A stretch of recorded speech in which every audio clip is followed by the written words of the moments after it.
Si vous voulez créer une micro-crèche à domicile, il est très important dans un premier temps de ne pas avoir beaucoup d'enfants, d'avoir très peu d'enfants.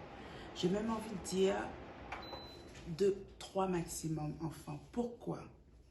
Bonjour, je m'appelle Rachel Simène, je suis éducatrice de jeunes enfants et co-gestionnaire d'un centre à la petite enfance. J'aide les femmes qui vivent en Afrique à créer des micro-crèches à domicile à succès où elles pourront accueillir les enfants des parents qui travaillent.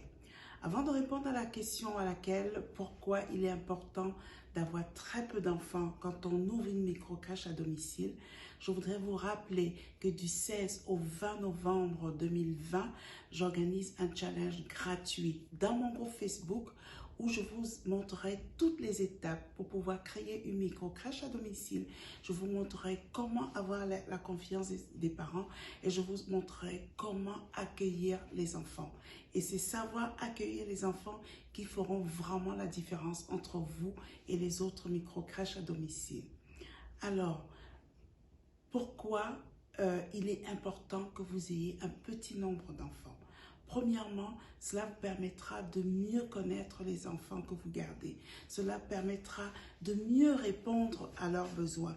Et si vous n'avez pas de connaissances dans la petite enfance, cela vous permettra d'apprendre tout doucement le développement du jeune enfant. Ensuite, cela sera rassurant pour les parents.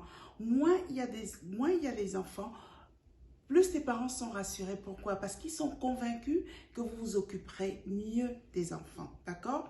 Et justement, si vous avez moins d'enfants, vous aurez le temps de répondre aux besoins de ces enfants-là. De plus, vous allez mieux participer au développement global des enfants. Et vous ferez des enfants beaucoup plus épanouis. Et si vous avez très peu d'enfants, les parents seront tellement contents, ils auront tellement confiance en vous qu'ils parleront de vous à d'autres parents. Bref, cela vous donnera une bonne réputation. Voilà. Donc, si vous avez des questions concernant le nombre d'enfants à accueillir, n'hésitez pas à me contacter, je serai ravie de répondre. Et surtout, si vous avez des commentaires, si vous avez quelque inquiétude que ce soit, n'hésitez pas à me le mettre sur les commentaires et je serai ravie de répondre à ces questions-là. Merci.